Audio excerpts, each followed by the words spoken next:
Cantemos con gozo a Dios nuestra fortaleza, aclamemos con júbilo a Dios de Jacob, entonemos cánticos al son del pandero, de la melodiosa arpa y del salterio. Toquemos la trompeta en el novilunio, en el día señalado para nuestra fiesta solemne. Esto es un estatuto para Israel, es una ordenanza del Dios de Jacob. Bienvenidos todos una vez más a este estudio bíblico de entre semana, hoy miércoles, y vamos a tomar un tiempo para alabar a nuestro Dios con gozo, con alegría, porque Él es nuestro Dios, Él es nuestra salvación, y entonamos cánticos a Él con júbilo, con alegría en nuestro corazón por la salvación que Él nos ha dado.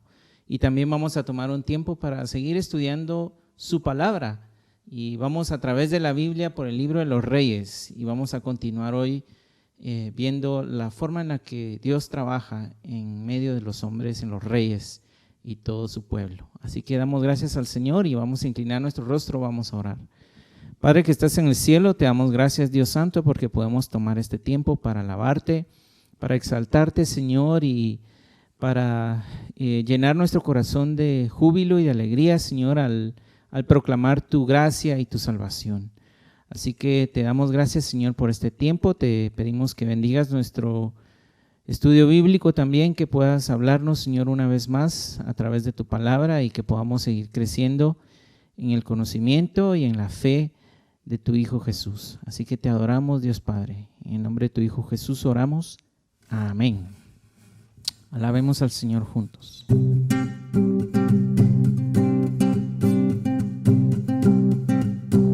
En el nombre del Padre, en el nombre del Padre, de su Hijo Jesús, del Espíritu Santo, venimos hoy juntos para alabarte y tu nombre exaltar, proclamar de tu gracia y de tu salvación. en el nombre del Padre, En el nombre del Padre, de su Hijo Jesús, del Espíritu Santo, venimos hoy juntos para alabarte, tu nombre exaltar, proclamar de tu gracia y de tu salvación.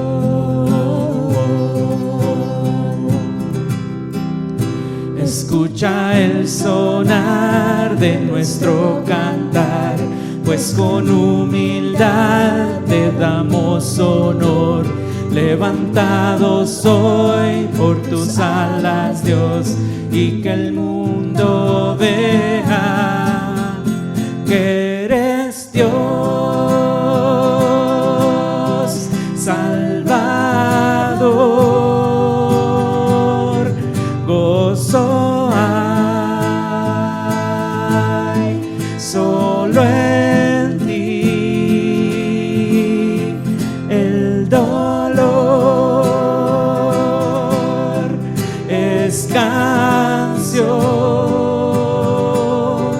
nuestro Dios Salvador. En el nombre del Padre, de su Hijo Jesús, del Espíritu Santo, venimos hoy juntos para alabarte, tu nombre exaltar, proclamar de tu gracia y de tu salvación.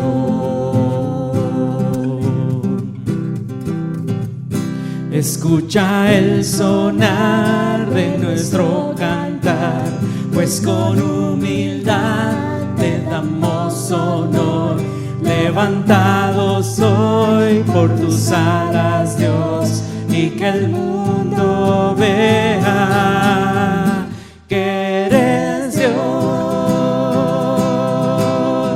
Salvador. Gozo hay solo en ti, el dolor es canción, nuestro Dios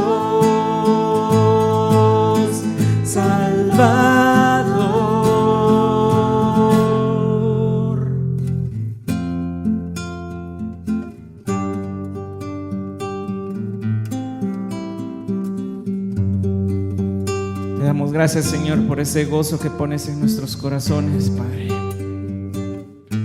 Porque en medio del dolor, en medio del sufrimiento, Señor, en medio de la necesidad, tú sigues siendo Dios, Señor.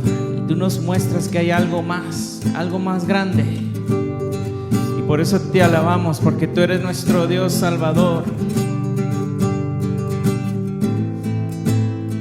Escucha el sonar.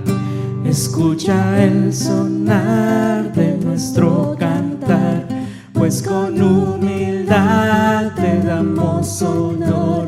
Levantados hoy por tus alas, Dios, y que el mundo vea que eres Dios,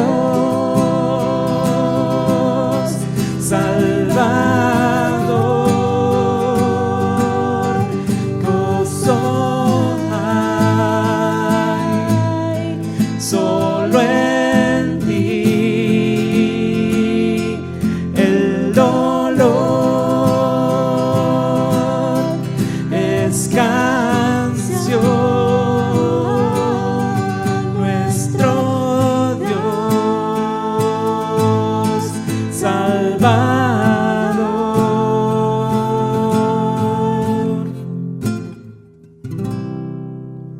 Te adoramos, Señor.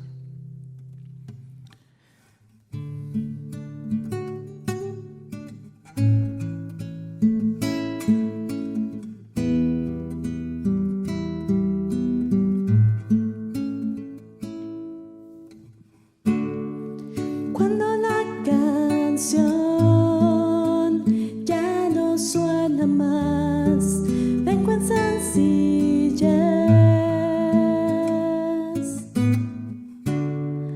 anhelando dar algo de valor a tu corazón.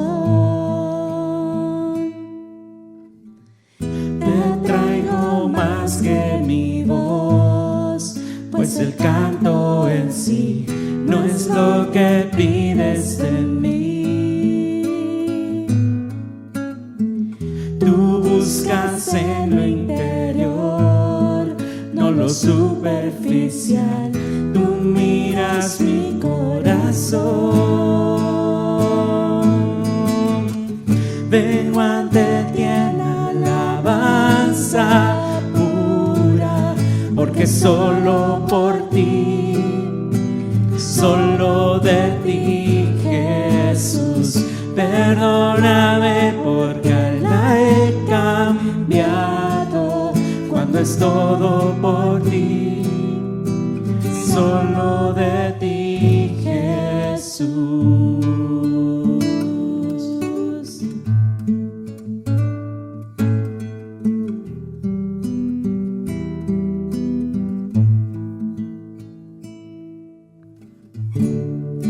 Digno eterno Rey, ¿quién podrá expresar lo que eres tú? Aunque pobre soy, todo te lo doy, cada respirar. Te traigo más que mi voz, pues el canto en sí no es lo que pides de mí. Tú buscas en lo interior, no lo superficial. Tú miras mi corazón. Vengo ante ti en alabanza pura, porque solo por ti, solo de ti, Jesús. Perdóname porque la he cambiado cuando es todo por ti, solo de ti, Jesús. Vengo ante ti en alabanza pura, porque solo por ti, solo de ti, Jesús. Perdóname porque la he cambiado cuando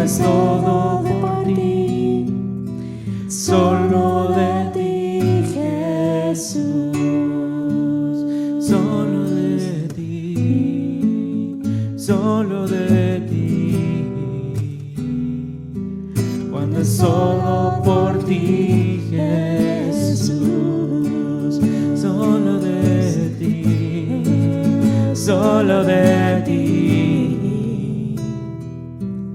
Cuando es todo por ti, Jesús.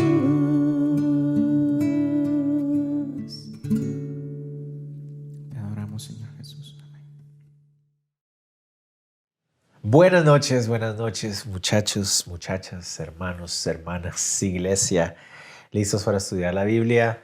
Un miércoles más para cubrir un capítulo más del primer libro a los reyes, o de los reyes en este caso, porque estamos hablando de la historia de los reyes de Israel. ¿Recuerdan ustedes a nuestro amigo Jeroboam, que vimos la semana pasada? Terminó siendo nombrado el primer rey del reino del norte, luego de la división de la nación de Israel. Vamos a continuar hablando de su historia en este capítulo y en el siguiente. Y vamos a ver cómo el Señor tratará con él también. Entonces alistémonos en oración para ver esta historia tan interesante que veremos hoy. Es una historia tal vez de las más enigmáticas y misteriosas de todo el libro, pero muy apta para aprender. Oremos. Señor, te damos gracias por este texto que nos das en esta noche para estudiar, y te rogamos, Dios, que podamos realmente escucharte y tomar la enseñanza, la instrucción que tú nos das a corazón y ponerlo en práctica, creerlo, afianzar nuestro corazón y nuestro carácter en tu palabra. Háblanos, enséñanos, te lo pedimos en el nombre de Jesús. Amén. Amén. Capítulo 13. Estamos en el capítulo 13. Empecemos leyendo. Versos 1 al 3 dicen así. He aquí que un varón de Dios por palabra de Jehová vino de Judá a Betel, y estando Jeroboam junto al altar para quemar incienso, aquel clamó contra el altar por palabra de Jehová y dijo: Altar, altar, así ha dicho Jehová, he aquí que a la casa de David nacerá un hijo llamado Josías, el cual sacrificará sobre ti a los sacerdotes de los lugares altos que queman sobre ti incienso, y sobre ti quemarán huesos de hombres. Y aquel mismo día dio una señal diciendo: Esta es la señal de que Jehová ha hablado. Y aquí que el altar se quebrará y la ceniza que está sobre él, esta se derramará. Bueno, recordemos rápidamente. En el capítulo anterior vimos cómo se dividió la nación y cómo Jeroboam fue nombrado rey del reino del norte. Recordemos que Dios era el que le había anunciado a Jeroboam que era él quien le daba el reino, y que esto era como parte del castigo o la consecuencia de la infidelidad de Salomón en sus últimos años. Jeroboam sabía que esta división se había dado por la infidelidad y la idolatría de Salomón. Jeroboam sabía que el reino que él ahora ostentaba se lo había entregado el Señor, pero aún así Jeroboam hizo todo lo contrario a rendirse y honrar al Señor. Lo que él hizo fue crear su propia religión. Recuerdan, al final del capítulo anterior vimos cómo él mandó a fabricar estos becerros de oro y 2 altares en Betel y en Dan, con toda una parafernalia religiosa, sacerdotes, sacrificios y cosas así. Lo peor, haciendo pasar esta falsa adoración como si fuera adoración a Jehová. Uno de esos altares que él construyó estaban en Betel. Betel es en la frontera sur entre los dos reinos, entre Judá y el reino del norte. Y es ahí donde se encuentra en este momento. En el capítulo 13 vemos que Jeroboam se dispuso a ofrendar incienso a su falso dios que hacía pasar como Jehová en el altar que estaba en el sur, en Betel. Tenemos que tener en cuenta una cosa. Esta acción de ofrecer incienso era algo que, según el pacto de Moisés, era exclusivo para los sacerdotes. Y aquí nos encontramos a el rey Jeroboam haciéndolo.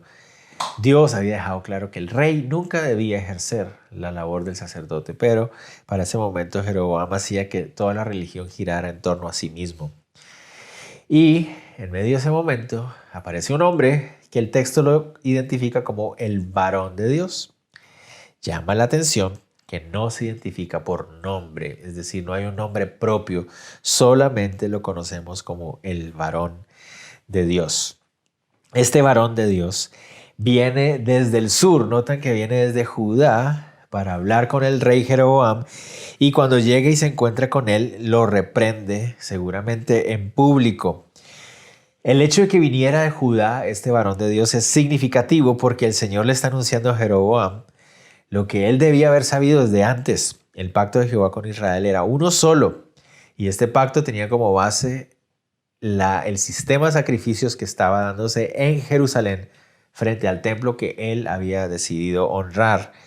No había otro lugar para buscar a Jehová, no había otro sistema para honrar al Señor y este varón de Dios está encargado de mostrarle a Jeroboam esta verdad una vez más que Jeroboam había olvidado.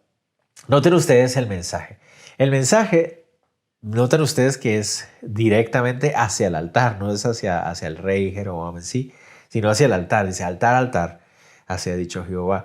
Y hace este varón de Dios una profecía, hace un anuncio acerca de algo que iba a suceder en el futuro. Dice que de la casa de David, uno de los descendientes de David, dice que se levantaría y destruiría ese altar y sobre el altar quemaría los huesos de los sacerdotes falsos que estuvieran haciendo uso de él. Lo que llama la atención es que da el nombre propio de ese descendiente de David que vendría. Lo llama aquí Josías.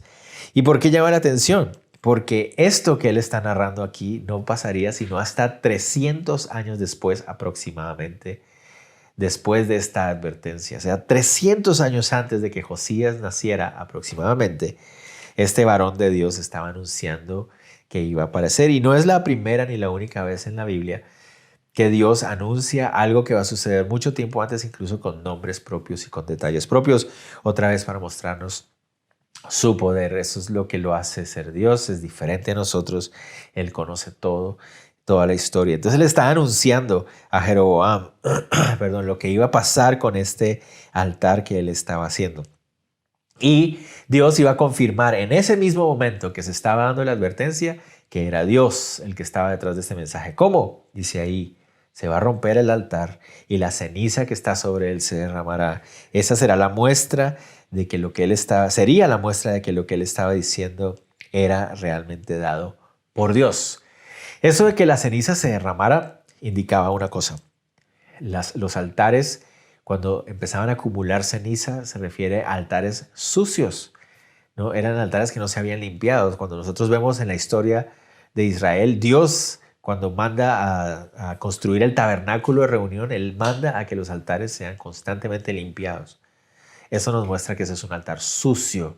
Y eso se refiere a un altar, horrible, pagano.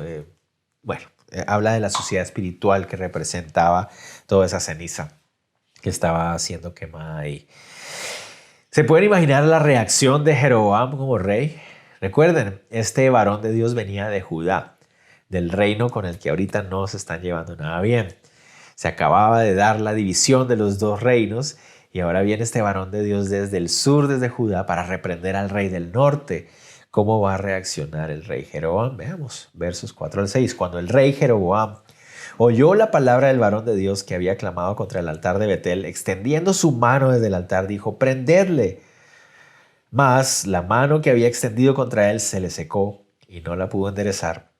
Y el altar se rompió y se derramó la ceniza del altar conforme a la señal que el varón de Dios había dado por la palabra de Jehová. Entonces respondiendo el rey dijo al varón de Dios, «Te pido que ruegues ante la presencia de Jehová tu Dios y ores por mí, para que mi mano me sea restaurada». Y el varón de Dios oró a Jehová, y la mano del rey se le restauró y quedó como era antes. Entonces, lleno de rabia, de arrogancia, de ira, el rey extiende su mano y le da órdenes a sus hombres de que vayan a arrestarlo, arréstenlo. Y cuando extiende su mano, dice que se le secó. Eso significa que sus músculos se atrofiaron en ese momento. Tal vez se le tensaron y no sabemos qué le pudo haber pasado. Se le entumieron ahí los músculos de la mano. Y en ese momento él se llena de miedo, de temor de lo que le está pasando en su mano. Y en ese mismo instante el altar se rompe, se sale la ceniza, tal como el varón de Dios había anunciado. Esto era la muestra de que Dios era el que estaba hablando. No era este varón, no era un mensaje de un hombre para otro hombre. No, era un mensaje de Dios a través de este hombre. Y ahí se estaba confirmando.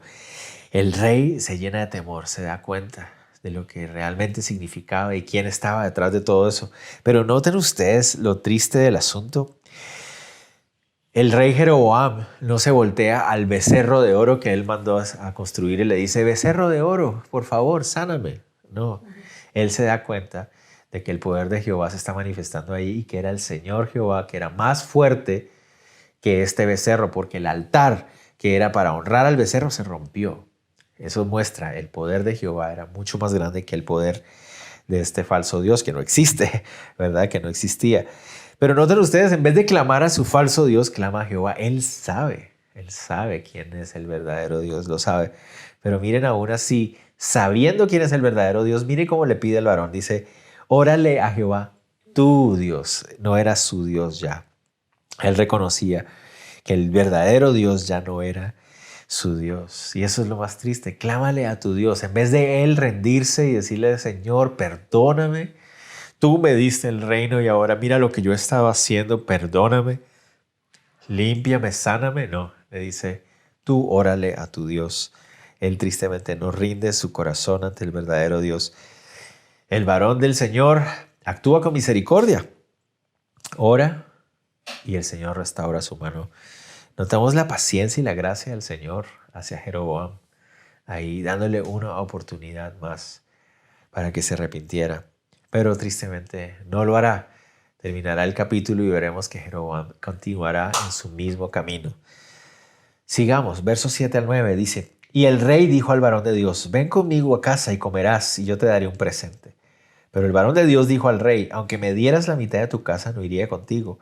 Ni comería pan, ni bebería agua en ese lugar, porque así me está ordenado por palabra de Jehová, diciendo, no comas pan, ni bebas agua, ni regreses por el camino que fueres. Como agradecimiento, entonces el rey invita a este varón a que se quede en su casa para honrarlo. Notan ustedes, dice, te voy a ofrecer alimentos y también te daré un presente, un regalo.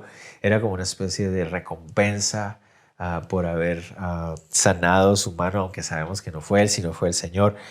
Pero el varón de Dios se niega, dice, no voy a aceptar ninguna invitación de tu parte. Y esa no era una forma para deshonrar al rey, esa no era su intención, sino que noten ustedes que el varón de Dios dice, el Señor me ha dado una instrucción muy clara. De hecho, tenemos que notar algo aquí. En este capítulo se hace énfasis en la instrucción de Dios más que en cualquier otro capítulo del libro de los dos libros de Reyes. En este capítulo nada más encontramos la expresión palabra de Dios, mandato de Dios, mandamiento de Dios en 12 ocasiones en todo el capítulo. Aquí el énfasis claramente es lo que Dios ha dicho, la importancia de someterse a la palabra que Él ha dicho, a su mandato. Entonces el varón le explica, mira, rey, no me voy a quedar aquí porque Dios me ha dicho claramente que no debo hospedarme en este lugar, ni siquiera debo volver por el mismo camino. Este mensaje de Dios hacia este varón de no quedarse ahí implicaba que el Señor estaba mostrando su rechazo hacia la nación de Israel del norte, hacia el reino del norte. Le está diciendo, este es un lugar que se ha contaminado, este es un lugar que no está agradándome, entonces no debes compartir con ellos. Eso es lo que le está diciendo. Este rey Jeroboam sabía quién era Dios, sabía la grandeza, conocía la grandeza de Dios y aún así estaba actuando en su contra. Entonces Dios dice, este es un lugar que ha sido rechazado por mí, en el sentido de que una cosa es actuar sin conocimiento, pero otra cosa es cuando tú sabes que estás actuando en contra de Dios y aún así lo haces. Era clara la instrucción del Señor para el varón, no tengas comunión con ellos. Te he dado una misión, ir y reprenderlos, pero no tengas comunión con ellos. Y el varón lo sabe y manifiesta obediencia y lealtad a la instrucción de Dios. Dice, el Señor me dijo que no lo haga, no lo voy a hacer. De hecho es tan diciente eso, ni siquiera volver por el mismo camino. Es un camino contaminado, ve por otro camino. Y el varón de Dios toma esa decisión, dice no lo voy a hacer y se regresó. Noten ustedes en el verso 10 que esa es su decisión. Regresó pues por otro camino y no volvió por el camino donde había venido a Betel. Entonces hasta ahí pareciera, wow, el Señor quiso reprender a Jeroboam. El Jeroboam entendió la lección aparentemente, inicialmente vio su brazo entumirse, vi cómo Dios mostró su misericordia y paciencia y él entendió el mensaje. el altar se rompió, Dios iba a cumplir su palabra, vendría un descendiente de David que destruiría estos altares. Ya era claro para Jeroboam. Pero a partir de ahorita es que se pone súper interesante este capítulo. Como les decía al principio, este tal vez es el capítulo más enigmático y misterioso del libro de los Reyes. No porque sea difícil de entender el mensaje, ustedes se darán cuenta al final que la enseñanza es bastante clara, sino que hay un montón de detalles en el capítulo que son muy difíciles de explicar, porque precisamente hay pocos detalles. Eso es precisamente la razón por lo cual se hace difícil de explicar ciertas cosas. Pero otra vez, lo lindo de la palabra es que el mensaje, la enseñanza, es clarísima. No hay forma de perderse la enseñanza. Simplemente que tiene un montón de cositas muy interesantes. Vamos a ver qué pasó. El varón de Dios va regreso a casa después de haber cumplido su misión y veamos lo que pasa, versos 11 al 13. Moraba entonces en Betel un viejo profeta, al cual vino su hijo y le contó todo lo que el varón de Dios había hecho aquel día en Betel. Le contaron también a su padre las palabras que había hablado al rey. Y su padre les dijo, ¿por qué camino se fue? Y sus hijos le mostraron el camino por donde había regresado el varón de Dios que había venido de Judá. Y él le dijo a sus hijos, ensilladme el asno. Y ellos le ensillaron el asno y él lo montó. Entonces, aparece otro personaje. Un viejo profeta. Así lo llama. Entonces ya nos encontramos con dos personajes que nunca se les conoce por nombre propio. El varón de Dios y el viejo profeta. Aparentemente los dos son profetas en el sentido de que los dos son usados por Dios para dar mensajes de parte de él. Pero pareciera ser que el autor del texto prefiere llamarlos con dos términos diferentes para no confundirlos. Sería bastante confuso si a los dos los hubiera llamado varón y a los dos o los dos los hubiera llamado profetas. Entonces a uno lo identificamos como el varón de Dios, al otro como el viejo profeta. El viejo profeta se entera de que este varón de Dios que venía de Judá había reprendido al rey. Sus hijos le cuentan exactamente lo que ha pasado. El varón de Dios le anunció al rey que ese altar sería destruido por un descendiente de David llamado Josías y que sobre ese altar iban a ser quemados todos los huesos de los sacerdotes falsos y de hombres serían quemados ahí sobre ese altar cuando este descendiente de David viniera. Entonces eso le causa mucha inquietud al viejo profeta y le pide a sus hijos que le alisten un asno para ir a buscarlo. Les pregunta, ¿por qué camino se fue? Y ellos le indican. Vamos a ver qué pasa. Aquí es donde se empieza a poner más interesante. Verso 14 dice, hasta el 19. Y yendo tras el varón de Dios, le halló sentado debajo de una encina y le dijo, ¿eres tú el varón de Dios que vino de Judá? Él dijo, yo soy. Entonces le dijo, ven conmigo a casa y come pan. Mas él respondió, no podré volver contigo, ni iré contigo, ni tampoco comeré pan, ni beberé agua contigo en este lugar, porque por palabra de Dios me ha sido dicho, no comas pan, ni bebas agua ahí, ni regreses por el camino por donde fueres. Y el otro le dijo mintiéndole, noten ahí, mintiéndole, yo también soy profeta como tú, y un ángel me ha hablado por palabra de Jehová diciendo, tráele contigo a tu casa para que coma y beba agua, coma pan y beba agua. Entonces volvió con él y comió pan en su casa y bebió agua. El viejo profeta encuentra al varón de Dios aparentemente descansando bajo la sombra de un árbol y le invita a que vaya a hospedarse en su casa.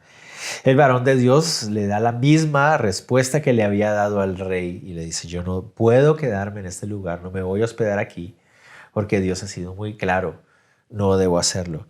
Y ahí el profeta actúa con engaño. Él dice que le habló mintiendo. No le mintió al decirle que era profeta, sí lo era. La parte en la que le mintió fue hablando de que un ángel se le había aparecido para darle esta instrucción. Entonces el profeta lo engaña y el varón de Dios confía en él, le cree y va a su casa a comer y a beber agua. ¿A qué me refería con esto de que es misterioso, enigmático todo esto? Bueno, la pregunta es, ¿por qué este viejo profeta actúa de esta manera? ¿Qué es lo que él está buscando? El texto nunca nos lo dice. ¿Por qué le miente al varón de Dios? ¿Por qué le tiene que mentir para engañarlo? No sabemos. El texto nunca nos dice cuál es su motivación. ¿Cuál es el propósito de invitarlo a su casa? ¿Por qué quiere tenerlo en su casa? Es muy interesante todo esto. Bueno, hay dos posibilidades y como les digo, ninguna de las dos es totalmente definitiva, porque el texto no nos da todos los detalles suficientes para definirlo.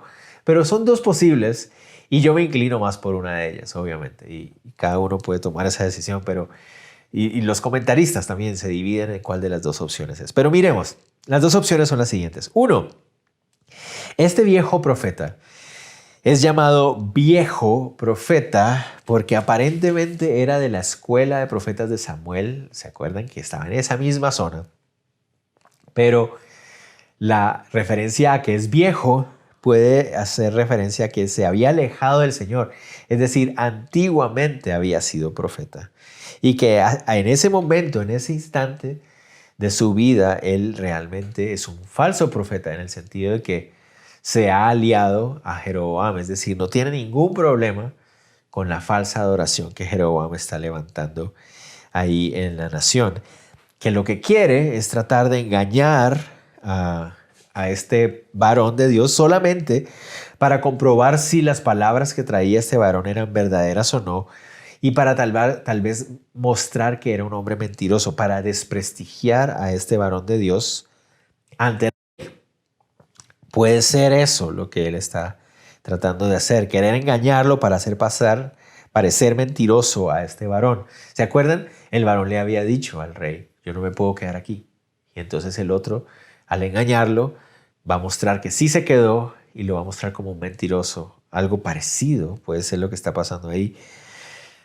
Pero si este hombre estaba actuando de mala manera, con una mala intención, con una mala motivación, nos deja la pregunta de por qué más adelante el Señor lo va a usar. ¿Por qué el Señor más adelante lo va a usar para hablar de parte de él? Eso lo vamos a ver en unos versículos más adelante. No sé.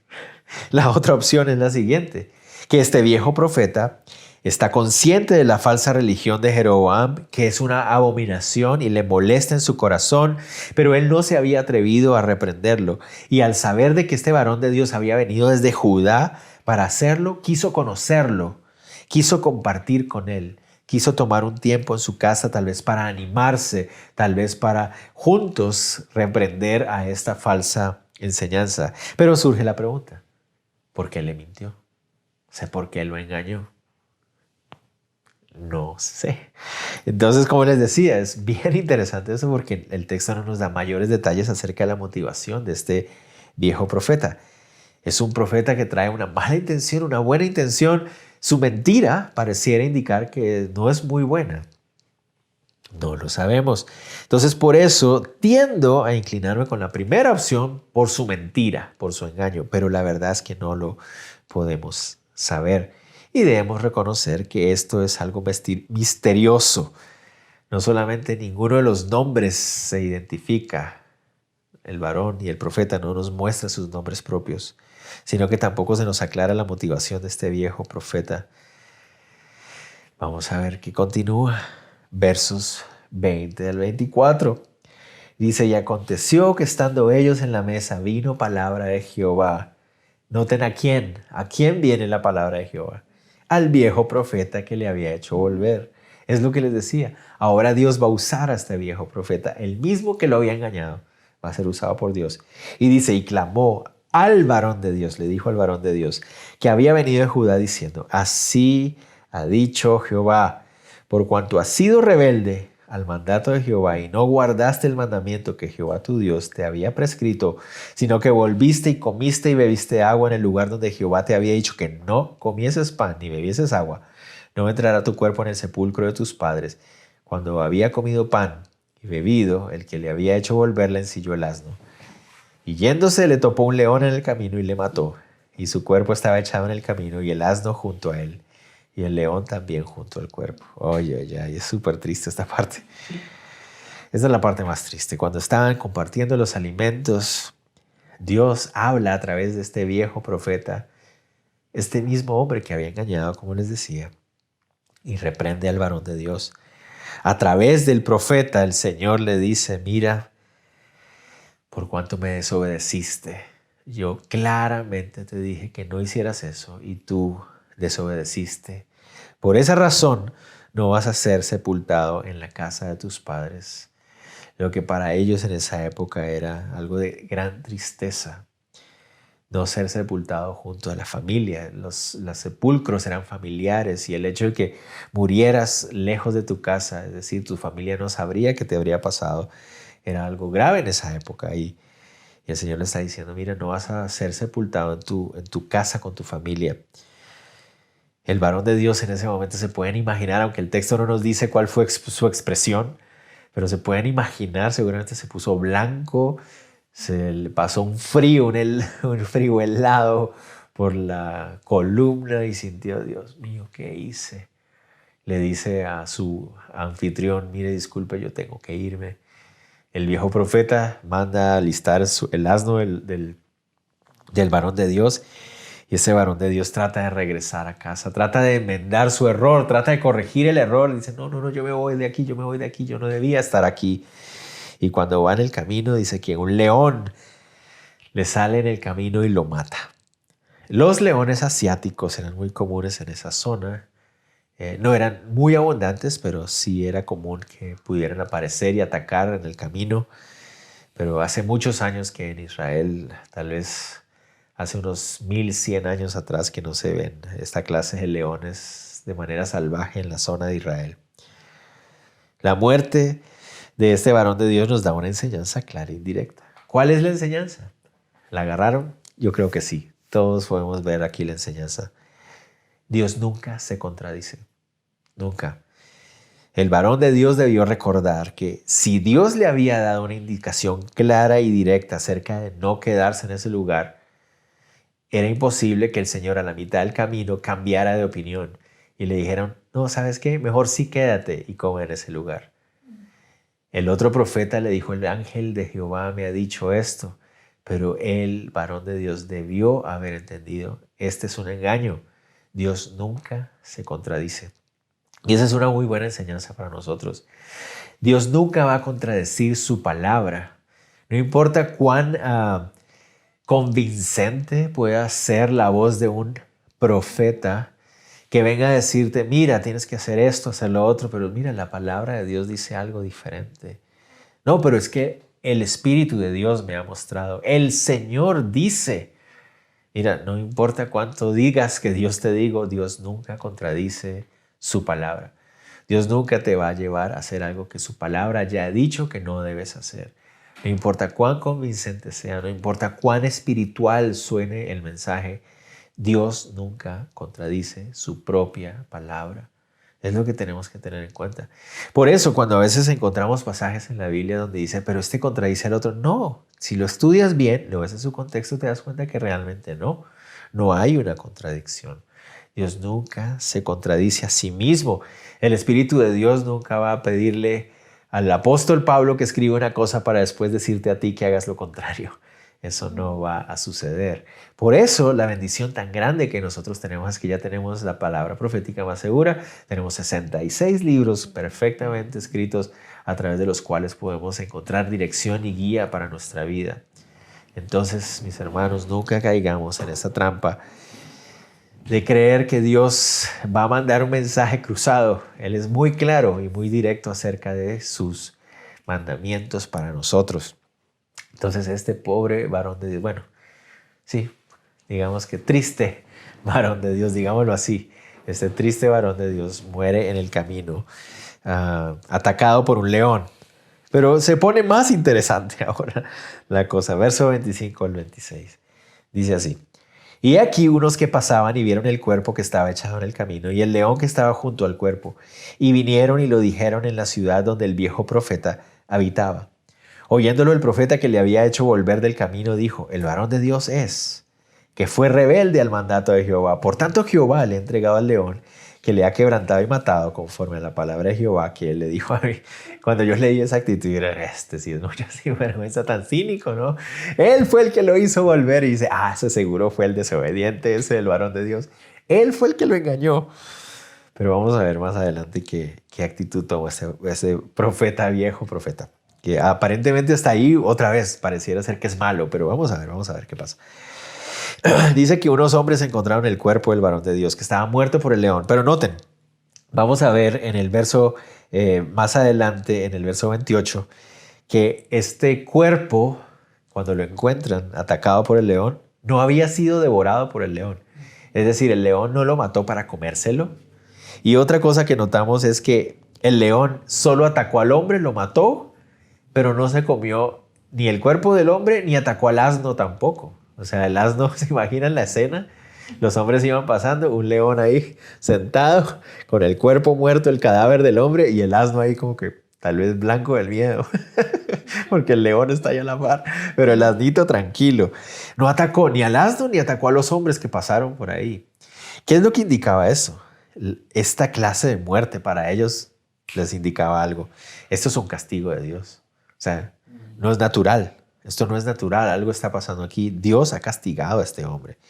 Y por eso cuando llegan a la ciudad donde vivía el falso profeta, el profeta viejo, porque resultó que no era tan falso, pero bueno, vamos a ver. Le dicen, miren lo que pasó.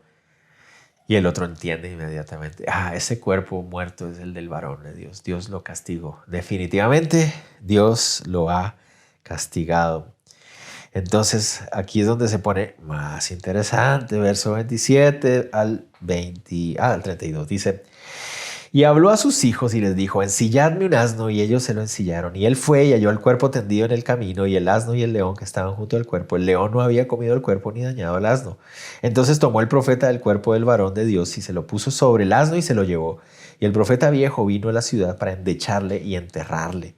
Y puso el cuerpo en su sepulcro y le endecharon diciendo, ay, hermano mío. Entonces, noten ustedes, ahora este profeta, que por su culpa, el otro fue responsable, como les decía, de no haber seguido la indicación de Dios, pero este hombre profeta lo engañó.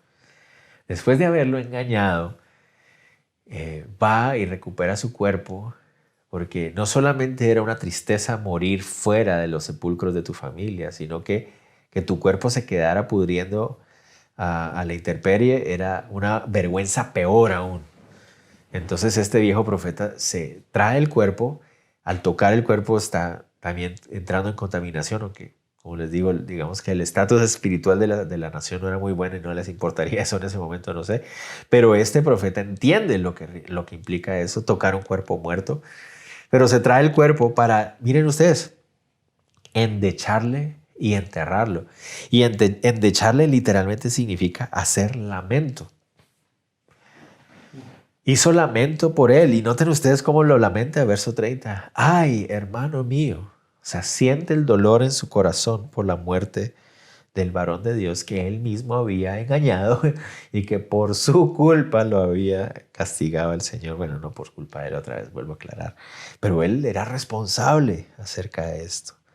Llama la atención. ¿Por qué el viejo profeta hace esto ahorita? ¿Para qué le mintió desde el principio entonces?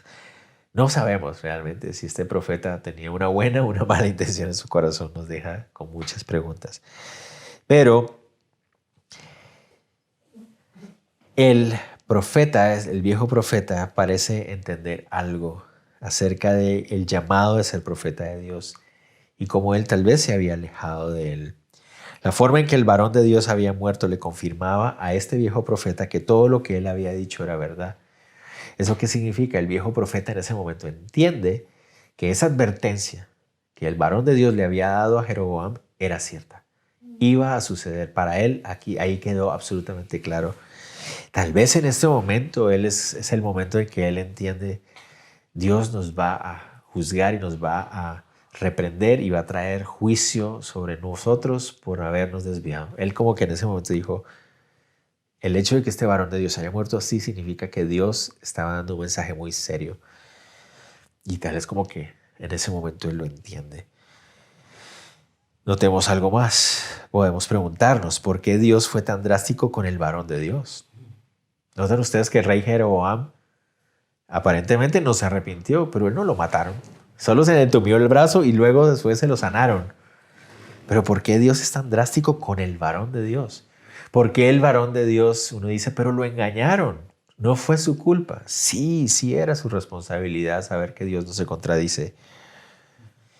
Si nosotros pensamos que Dios fue muy drástico en tratar con el varón de Dios, entonces estamos diciendo que desobedecer la instrucción directa de Dios no es algo grave.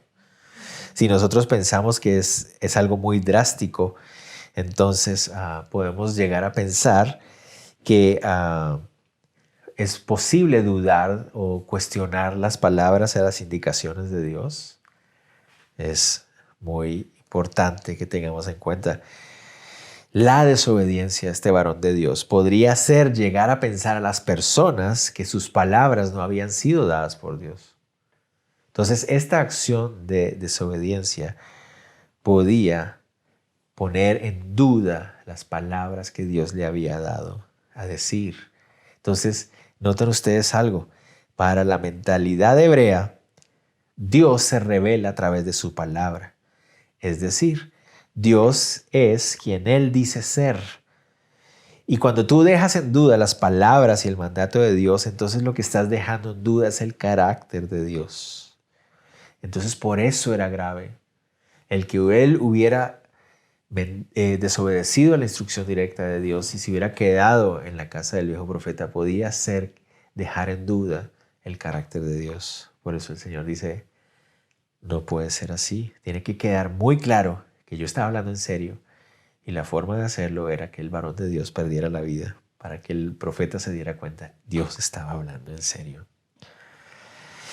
El viejo profeta entonces le da una sepultura honrosa al varón de Dios y le da indicaciones a sus hijos de que cuando él muera, lo sepulten a su lado. Llama otra vez eso la atención. ¿Por qué quiere ser sepultado a la par del varón de Dios que había dado la advertencia al rey Jeroboam? Porque él entendió que era un verdadero varón de Dios y yo fui parte de su muerte. Tal vez es lo que pareciera estar indicando. Lo interesante, ¿saben qué es? Solo para que vayamos acercándonos al final. Casi 300 años después, como les decía, vino un descendiente de David que se hizo rey de la tribu de Judá, o de la nación de Judá, llamado Josías, tal cual como este varón de Dios lo había dicho. ¿Saben qué hizo? Destruyó el altar, tal cual como Dios lo había dicho, y quemó sobre ese altar los huesos de los falsos sacerdotes y falsos profetas, tal cual como el varón lo había dicho. Pero adivinen, el texto en 2 de Reyes 23:18 nos dice que los huesos de este viejo profeta no fueron sacados de su sepulcro para ser quemados, fueron los únicos que se quedaron ahí. Muy interesante eso. Cosas interesantes de la Biblia. Sigamos ya para alistarnos al final. Versos 33 y 34 dice, con todo esto no se apartó Jeroboam de su mal camino, sino que volvió a ser sacerdotes de los lugares altos de entre el pueblo, y a quien quería lo consagraba para que fuese de los sacerdotes de los lugares altos. Y esto fue causa de pecado a la casa de Jeroboam, por lo cual fue cortada y raída de sobre la faz de la tierra. A pesar de todo eso, aún sabiendo el mensaje claro del Señor de que estaba rechazando esta clase de adoración, Jeroboam, continuó haciéndolo. Y uno podría decir, pero ¿por qué el Señor es tan fuerte con Jeroboam en ese sentido? Yo sé, es idolatría, pero noten ustedes que el Señor está haciendo una advertencia enfática en que esto era algo que debían de tener, que esto no debería continuar. Noten ustedes, dice que esta fue la causa del pecado de la casa de Jeroboam.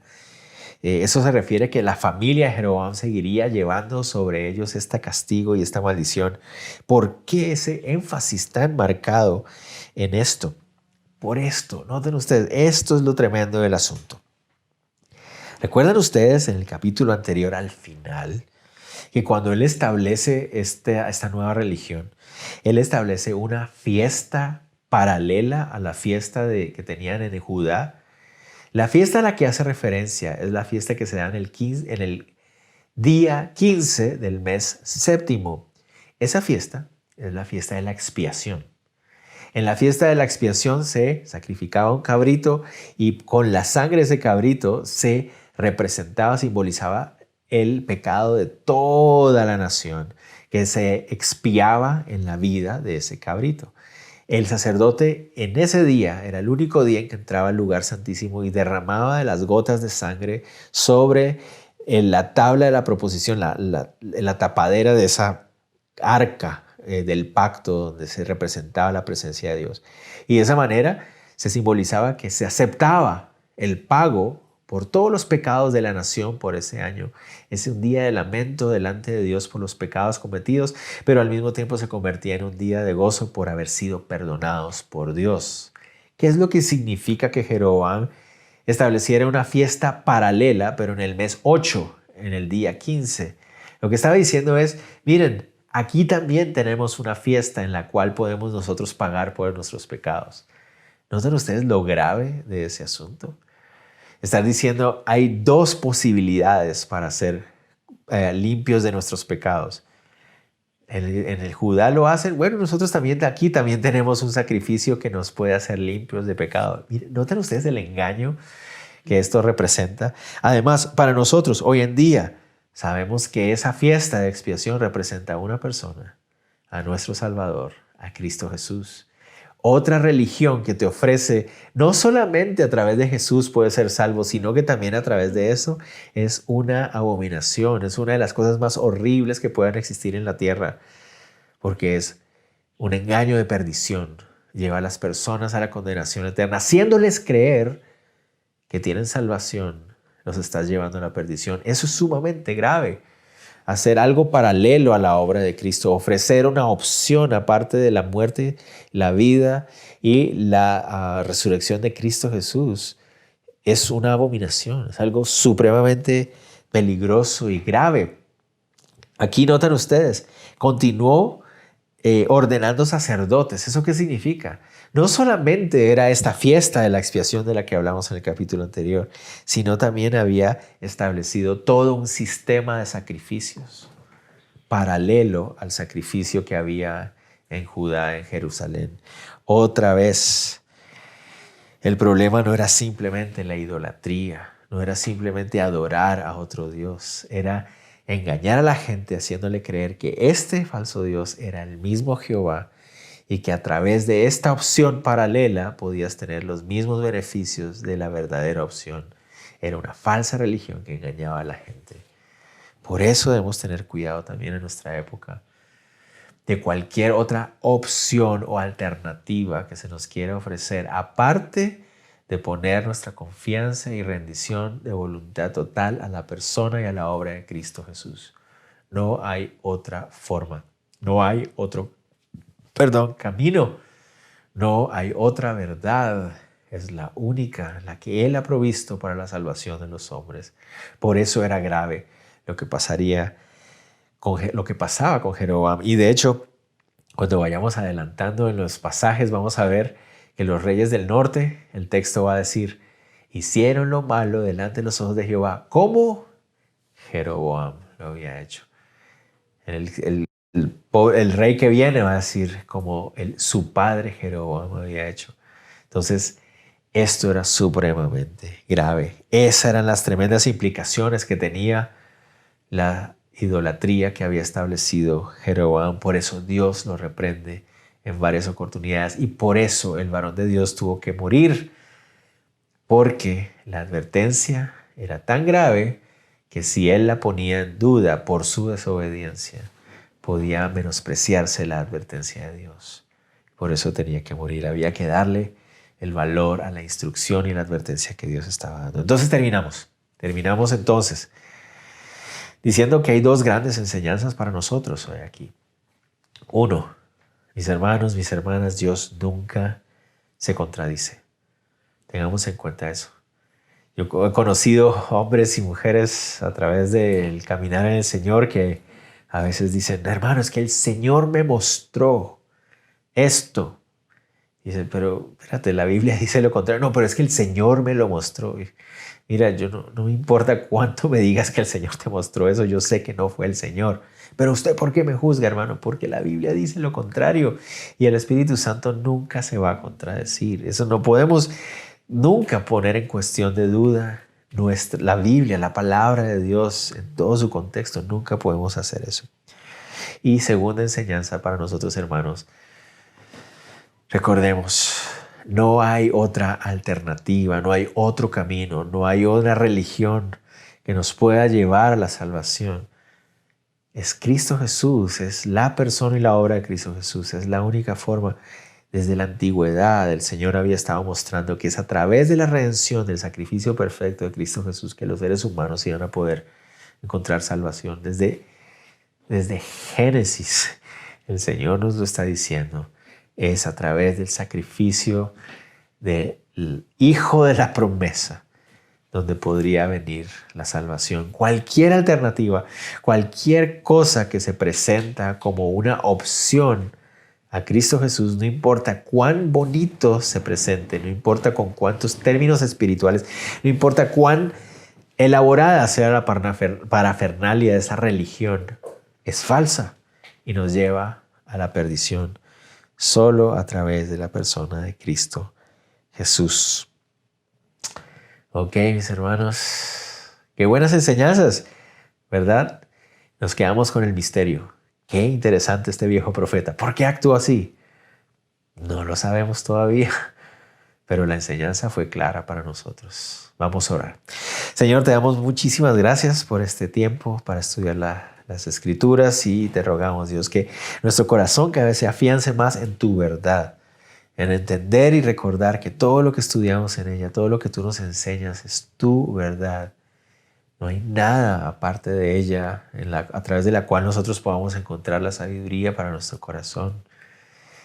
De la misma manera, recordamos, Señor, que no hay otro lugar donde podamos encontrar salvación sino en la persona de Cristo Jesús, en nuestro Señor y nuestro Salvador, en su obra redentora. Es la única forma y es la forma más grandiosa y perfecta porque es suficiente para todo aquel que te cree. Señor Jesús, ayúdanos a no caer en la trampa de creer o confiar en alguna otra alternativa, en algo diferente que se haga pasar por espiritual. Vivimos en una época, Señor, donde se usa ese término espiritualidad para engañar.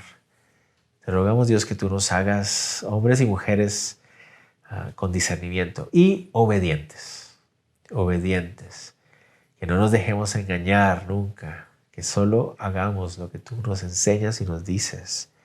Para eso tenemos que buscarte todos los días, cada mañana. Gracias, Dios, por tu sabiduría, por tu palabra. Gracias por enseñarnos. En el nombre de Jesús. Amén. Amén. Mis hermanos, Dios los bendiga. Recuerden algo que no habíamos mencionado. Recuerden que si ustedes son parte de algún ministerio de servicio de la iglesia, este próximo domingo es día de reunión de servidores, domingo a las 5 de la tarde.